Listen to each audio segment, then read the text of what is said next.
Let's see this question. If the line x cos alpha plus y sin alpha equal to p be normal to ellipse this, then इनमें से कौन सा equation true होगा? ये normal का equation दिया हुआ है। नॉर्मल है किस पर? इस इलिप्स पर नॉर्मल है ना? तो यहाँ पर नीचे बहुत सारी इक्वेशंस गिवन है, इनमें से कौन सा इक्वेशन ट्रू होगा ये अपन को बताना है। इक्वेशन ऑफ नॉर्मल,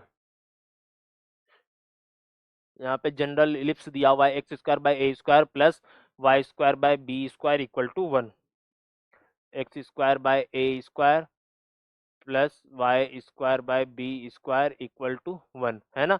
और अपन जानते हैं equation of normal, equation of normal इस इलिप्स पर इक्वेशन ऑफ नॉर्मल बनेगा a x by cos theta minus b y by sine theta equal to a square minus b square.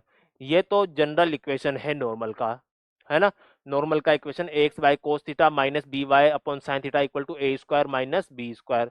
और given equation क्या है? गिवन इक्वेशन है यहाँ पर x cos alpha plus y sine alpha equal to p. X cos alpha plus y sine alpha equal to p. अब ये दोनों एक ही नॉर्मल का इक्वेशन है, तो इनको क्या करेंगे? कंपेयर करेंगे। कंपेयर करते हैं इनको, इनका दोनों एक ही इक्वेशन को रिप्रेजेंट करते हैं, तो यहाँ पर एक्स और वाई और कांस्टेंट टर्म दोनों क्या होंगे? सेम रेशो में होने चाहिए। तो बाय 1 एंड 2 दोनों को कंपेयर करेंगे, बाय 1 एंड 2। तो यहाँ पर x का कोफिशिएंट है a बाय कोस थीटा और यहाँ पे कोस एल्फा, तो ये बन जाएगा a बाय कोस थीटा, इसका रेशो कोस एल्फा के साथ, और ये बराबर होना चाहिए यहाँ पर minus b by sine theta, और यहाँ पर है अपॉन में साइन एल्फा इक्वल टू, यहाँ पर है a square minus b square, और ये है मेरा p। ये सब यहाँ पे बराबर होने चाहिए।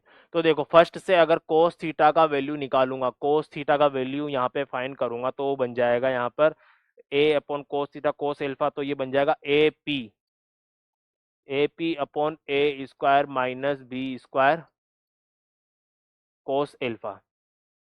ठीक है, यहाँ से साइन थीटा का वैल्यू निकालना है, तो साइन थीटा का वैल्यू निकल जाएगा यहाँ पे minus b p upon a square minus b square, a square minus b square sine alpha, ये बन जाएगा। ठीक है, अब अपन जानते हैं cos square theta plus sine square theta कितना होता है? 1 होता है। तो दोनों का वैल्यू यहाँ पे पुट करेंगे, तो ये ए स्क्वायर और ए स्क्वायर माइनस बी स्क्वायर तो बाहर आ गया।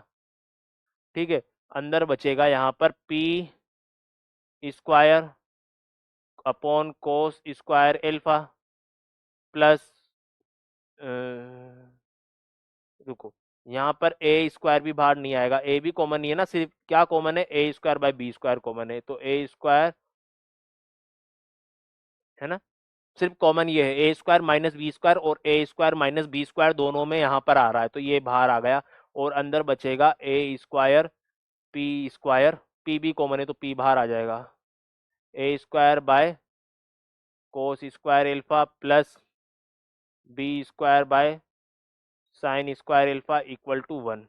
तो यहाँ से बन के आया p square multiply by a square sec square alpha plus b square को sec square alpha equal to a square minus b square का होल स्क्वायर। यहाँ पर ये इक्वेशन यहाँ पे निकल के आया है, इसको मैच कराओ, किससे मैच होता है? P square multiply by a square sec square alpha, a square sec square alpha plus b square cosec square alpha equal to a square minus b square का होल स्क्वायर है। तो यहाँ पर option D true हो जाएगा, a square minus b square का whole square. ठीक है, a square minus b square whole square. ठीक है, तो यहाँ पे क्या किया? जो जनरल इक्वेशन है नॉर्मल का वो लिखा अपन ने, और इसको गिवन इक्वेशन से कंपेयर किया, कोफिशिएंट्स को कंपेयर किया, तो यहाँ से कोस थीटा और साइन थीटा दोनों का वैल्यू निकला, और यहाँ पर cos square plus sine square 1 होता है, यहाँ पे वैल्यू पुट किया, तो यहाँ से ये इक्वेशन निकल गया। Option D is correct answer.